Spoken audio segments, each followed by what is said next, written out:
there is a kind of exhaustion that does not come from work. It comes from performing yourself, from checking how you sounded after you spoke, from replaying what you texted, from wondering if you were too cold, too eager, too distant, too available, too forgettable, from trying to be appealing in ways that slowly make you less real. A lot of people are not unattractive. They are unsettled. Their energy is scattered. Their attention leaks. Their presence feels anxious because their mind is anxious. And no amount of style, charm, or effort can fully hide the fact that they are standing in front of the world asking silently, "Am I enough for you now?" That is where the real loss begins. Not in the face, not in the body, not even in the voice, but in the ordinary way a person lives when no one is watching. Calls, pose, because the battle is rarely out there. The battle is in what you permit every single day. Most people do not ruin their presence in one dramatic collapse. They do it quietly. They become less magnetic through small betrayals, repeated so often that they begin to feel normal. They check their phone before they check their mind. They speak before they think. They explain before they are asked. They overgive where there is no respect. They chase signals, interpretations, reassurance. They confuse visibility with value. And little by little, their energy becomes thin. Not because life defeated them, but because they never learned how to hold themselves. This is what makes modern life so dangerous to the soul. You can look functional and still be internally disordered. You can be social and still feel needy. You can be expressive and still be driven by fear. You can call it openness, honesty, effort, passion, and underneath it all, it may simply be dependence on external response. I know that temptation well. Recently, I've been reflecting on how easy it is to become less attractive by trying too hard to be noticed. The urge is subtle: to explain a little more, to speak a little faster, to reassure a little too eagerly, to make yourself a little too available so no one can misunderstand your interest, your value, your intentions. But what often looks like sincerity is sometimes anxiety wearing clean clothes. I used to justify over-explaining and oversharing as honesty. I told myself I was just being open, just being clear, just making sure there was no confusion. But if I'm honest, a lot of that was insecurity. It was the fear that if I did not keep presenting my value, people would overlook me. And this is where many people lose their natural attractiveness. They do not let their presence breathe. They keep interfering with it. They keep stepping on their own signal. They keep trying to force what can only emerge from inner steadiness. The Stoics understood something that modern people forget. What gives a human being weight is not noise, but order. Marcus Aurelius was writing to himself in a world of war, politics, betrayal, obligation, and death. Yet again and again, he returned to one central task: govern your own mind. Not because the mind is everything, but because once the mind is undisciplined, everything else becomes contaminated. Perception, speech, choice, reaction, desire, even love. Epictetus was even sharper. He taught that we suffer most when we hand over our inner condition to things outside our control. The opinions of others, the outcomes we crave, the approval we seek, the image we try to protect. And Seneca understood the waste of a scattered life. A man can be busy, admired, entertained, pursued, and still spend himself badly.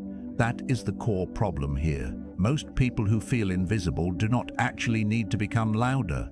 They need to become more internally arranged, because comfort is not peace. Stimulation is not meaning. Motion is not progress. Attention from others is not self-respect. And attraction without inner gravity is fragile. It flickers. It depends too much on the room, the mood, the audience. Stoicism offers something rarer: a compass. A way of returning a person to true north. What deserves your energy? What deserves your thought? What deserves access to your emotions? What deserves a reaction? What deserves pursuit? Once those questions are answered honestly, a strange thing happens. You stop trying to seem attractive and you begin becoming someone whose presence carries force without asking permission. That is what this ascent is about. Not manipulation, not seduction, not tactics, discipline, the kind that makes a person calm in a noisy world, deliberate in a reactive culture, and quietly powerful in an age of overexposure. And if you understand these 8 silent habits, you will understand why the most magnetic people are rarely the most performative. They are the most governed. The first silent habit is this: they guard what enters the mind. Most people think attractiveness begins at the level of appearance or social skill, but long before someone speaks, long before they walk into a room, they have already been shaped by what they repeatedly allow into consciousness. The mind is not neutral ground. Whatever enters it often leaves a residue. What you consume, what you compare yourself to, what stories you rehearse, what fantasies you indulge, what resentments you revisit, what imagined conversations you keep replaying. All of it trains your presence. A person who spends hours feeding envy, noise, outrage, vanity, and comparison will carry that inward disturbance into every interaction. Even if they smile, even if they know what to say, even if they look composed on the surface, something unsettled comes through.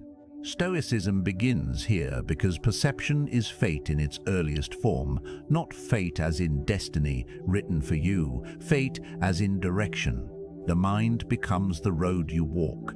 If you repeatedly let in chaos, you will think in chaos. If you repeatedly let in cheap stimulation, you will crave cheap stimulation. If you repeatedly let in narratives that make you feel insufficient, you will show up around others trying to compensate for an invisible wound. And compensation is never magnetic. It is heavy. It is needy. It pushes. The attractive person is often the person who has become more selective about what occupies their inner world. They do not mistake constant input for intelligence. They do not confuse mental noise with emotional depth. They do not feed every insecurity with more evidence. They understand that some thoughts are not insights, they are intrusions. And one of the most important disciplines in modern life is learning not to sit down and have tea with every anxious thought that knocks on the door. Habit 1 is to guard the gate. Ask yourself, what enters my mind each day and what kind of presence does it produce? Because if you fill your inner world with comparison, you will become self-conscious. If you fill it with fantasy, you will become detached from reality. If you fill it with grievance, you will become sour. If you fill it with vanity, you will become fragile. But if you fill it with clear standards, reality, restraint, and useful thought, you become harder to shake. And that inner steadiness reads as depth, not because you are trying to create an aura, but because you are no longer internally crowded. The second silent habit grows directly from that. They do not over-explain themselves. This is one of the clearest signs of inner security. A person who knows who they are does not feel an endless need to clarify, defend, decorate, and package every thought so it lands perfectly. They can let silence stand.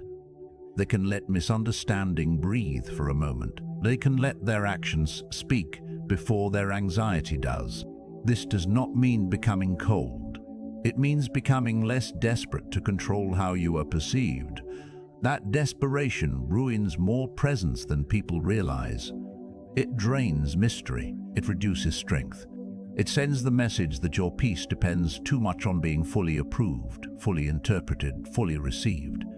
I learned this in a way that was uncomfortable but necessary. There was a time when I thought that if I just explained myself well enough, people would finally see the truth of my intentions. If I said a little more, clarified a little better, exposed a little more context, I could make myself impossible to misread. But the deeper truth was uglier. I was not always speaking to connect. Sometimes I was speaking to prove my worth, to prove my goodness, to prove that I deserved a certain response.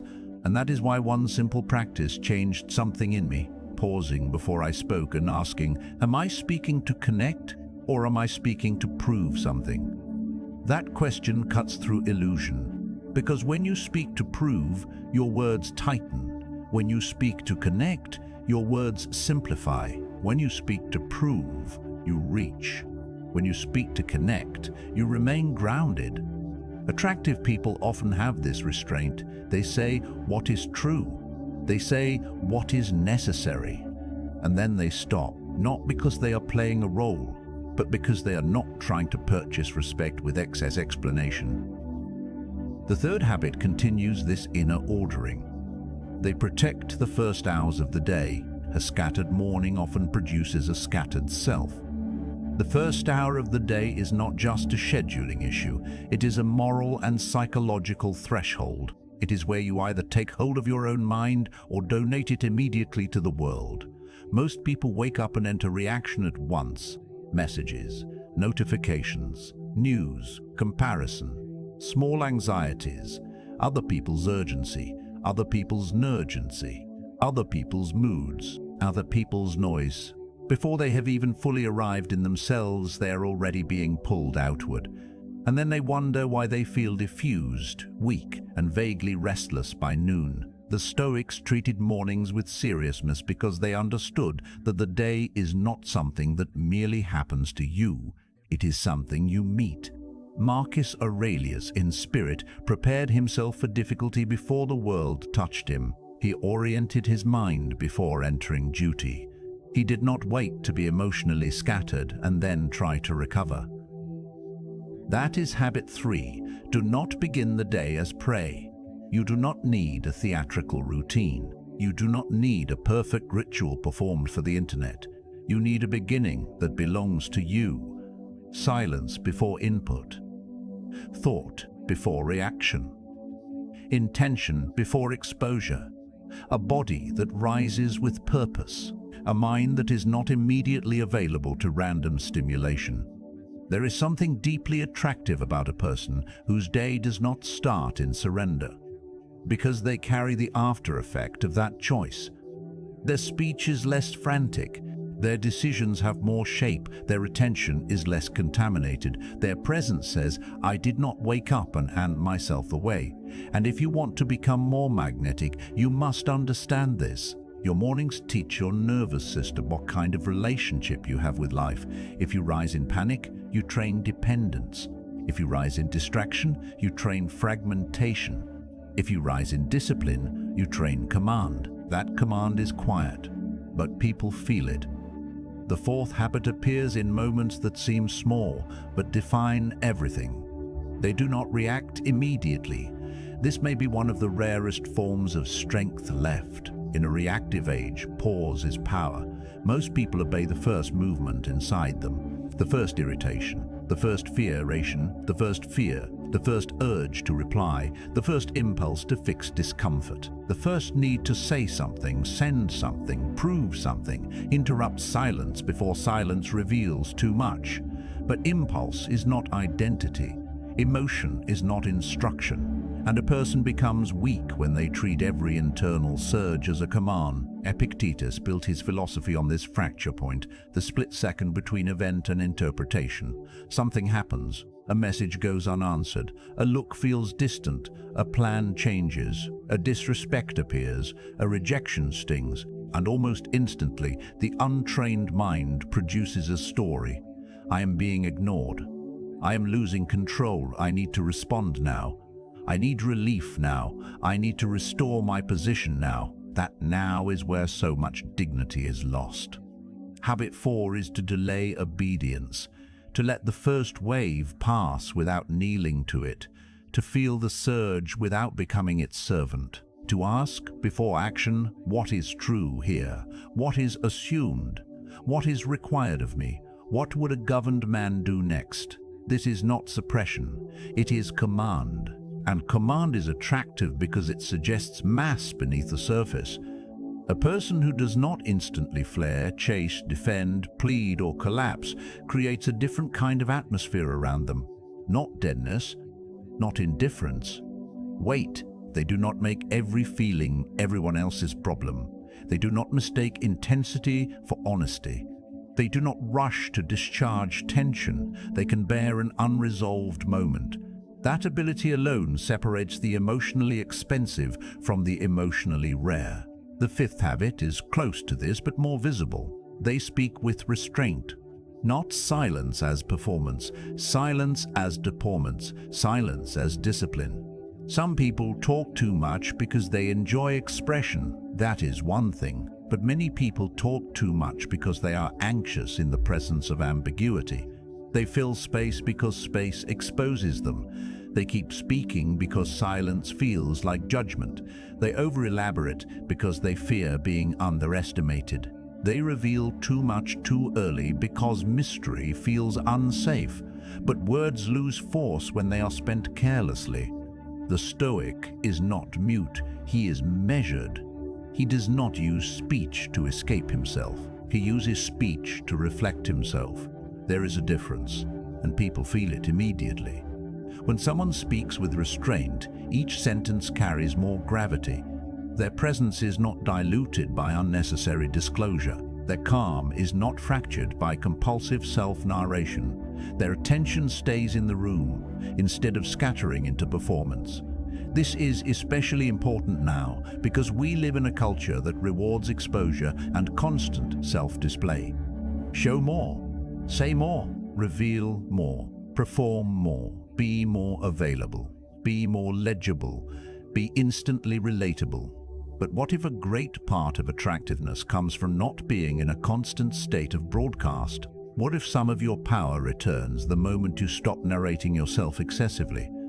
What if dignity has a sound, and that sound is economy? Habit 5 is to let your words become chosen, not spilled. Say less when less is enough. Do not rush to fill every gap. Do not volunteer your entire interior to buy closeness. Do not speak from the hunger to be confirmed. Speak from steadiness. And when you do, your words will start landing with a kind of clean force that performance can never produce. The sixth silent habit is where attraction stops being an image and becomes a structure. They master what they repeat in private. This is where character is built, not in occasional intensity, not in a single inspired week, but in repetition. The person becomes what they rehearse. This is true of confidence, true of self-respect, true of weakness, true of neediness, true of discipline. Your habits are not just behaviors, they are votes cast for an identity. Every time you betray your standard in private, you feel it even if no one else knows. Every time you delay what matters for what is easy, you feel it. Every time you let yourself slide into the same weak routine and then ask the world to treat you like someone substantial, there is a fracture. This is why so many people try to appear magnetic but feel hollow, because their outer image is asking for respect their private life has not earned. Stoicism never promised glamour, it demanded training, the repeated training of thought, conduct, appetite, and will. Habit 6 is simple, severe, and liberating. Become consistent where there is no audience. Keep small promises to yourself. Clean up what you tolerate. Do the difficult thing before the mood arrives.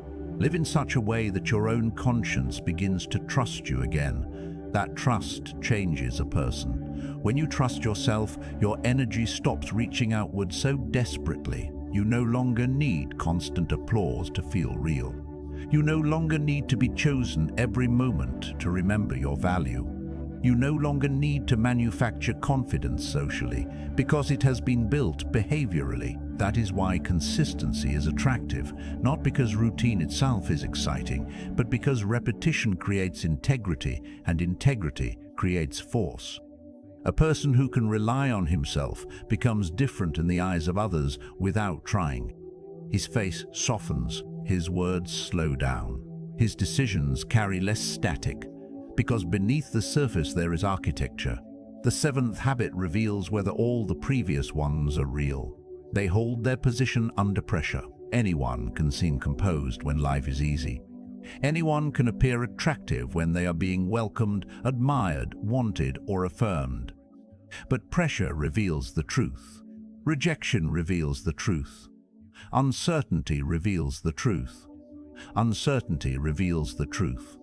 Loneliness reveals the truth. Boredom reveals the truth. Stress reveals whether a person has inner structure or only favorable conditions. This is where Stoicism becomes more than a philosophy of reflection. It becomes a philosophy of bearing. Can you remain dignified when things do not go your way? Can you stay measured when you are not chosen? Can you absorb disappointment without becoming bitter, clingy, vindictive, or theatrical? Can you live well in the absence of immediate reward? That is rare, and rarity has its own magnetism. Most people become least attractive the moment they feel least secure. They chase harder under uncertainty. They overtext under ambiguity. They self-abandon under rejection. They speak from bruised ego. They need to restore control by forcing contact, forcing answers, forcing relief. But strength is tested here. This is the summit where self-respect either stands or collapses. Habit 7 is to maintain your center when life removes comfort. To remember, rejection is not proof of inferiority. Delay is not proof of worthlessness. Silence is not proof of insignificance.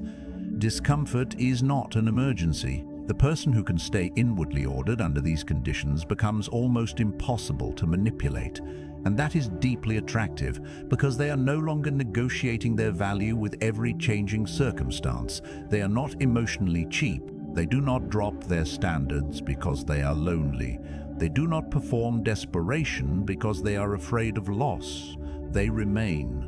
And remaining without hardening into bitterness is one of the great masculine disciplines. Then comes the 8th habit, the one that gathers all the others into a final law. They do not chase what does not choose them. This habit is not about pride. It is about self-respect. There is a difference between effort and pursuit without dignity. There is a difference between initiative and self-erasure. There is a difference between genuine desire and dependence on being wanted. Many people become less attractive because they keep leaning where there is no reciprocity. They keep explaining to the indifferent. They keep reaching toward the ambiguous. They keep knocking on doors that open only enough to keep hope alive. And each time they do, they send a message to themselves. I will abandon my center to avoid feeling unwanted. That message destroys magnetism from the inside out. The Stoic response is not cold withdrawal from all human connection. It is clarity. If something is for you, meet it with sincerity. If it is not, do not reduce yourself trying to force meaning where there is none. Seneca's wisdom lives here. What enslaves us is often not the thing itself, but our inability to release it. The magnetic person knows how to release, not because they never feel attachment, but because they refuse to make a begging posture out of longing. They do not chase every person, every invitation, every outcome, every shred of validation as if life will collapse without it. They know that what is meant to grow will not require them to betray themselves in order to keep it alive. This final habit is powerful because it restores your energy to its rightful owner. You stop scattering it toward what withholds. You stop presenting your soul for inspection. You stop asking for small confirmations from people who have done nothing to deserve such access. And once you stop chasing, something changes. You begin to see how much of your exhaustion came not from lack of worth, but from misdirected devotion. Now imagine the kind of mind that emerges from these 8 habits. A mind that guards what enters it. A mind that does not over-explain its existence. A mind that begins the day with ownership. A mind that does not obey the first emotional tremor. A mind that speaks with restraint. A mind trained through repetition in private. A mind that holds its posture under pressure. A mind that does not chase what refuses reciprocity. This is not just a more attractive person. This is a more dangerous one in the best sense of the word. Dangerous to manipulation. Dangerous to distraction. Dangerous to cheap temptation. Dangerous to cultures of noise, emotional leakage, and self-betrayal. Because now there is order where there used to be hunger. There is steadiness where there used to be proving. There is selectivity where there used to be overexposure. There is inward command where there used to be quiet panic. And notice what begins to fall away. Not because you force it, but because it becomes beneath you. You no longer need to explain every silence. You no longer need to chase every delay. You no longer need to turn attraction into labor. You no longer need to compete for significance in every room. You no longer treat attention like oxygen. You become less impressed by noise, less available to provocation, less fascinated by shallow admiration, more loyal to your own standard. And this is where real peace begins, not the soft peace of comfort, not the lazy peace of avoidance, the earned peace of a person who has trained his attention instead of surrendering it, the earned peace of someone who can enter work, silence, conflict, temptation, uncertainty, and solitude without immediately fragmenting. That person feels different, even before he says a word. Because magnetism is not always brightness. Sometimes it is gravity. Sometimes it is the felt sense that someone has stopped leaking life in all directions. Sometimes it is the calm of a person who no longer needs the room to tell him who he is. That is the deeper promise here.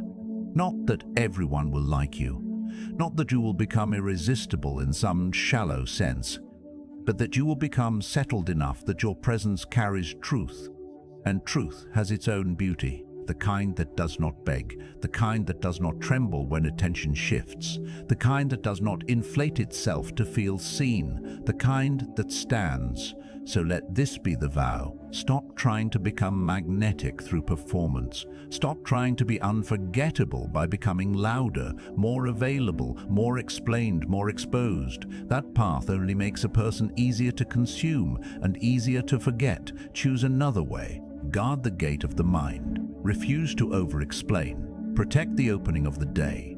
Pause before reaction. Speak with measured force. Train yourself in private. Hold your center under pressure, and never chase what demands your self-respect as the price of entry. Pause. If this resonated, like the video, and in the comments, tell me the line or insight that hit you hardest. Subscribe if you want more grounded Stoic philosophy and self-mastery content. Not noise, not hype, but something you can actually live. And remember this, attraction that depends on attention will always be unstable. But presence built on silence, discipline, and self-command becomes a law within you. Live by that law every day.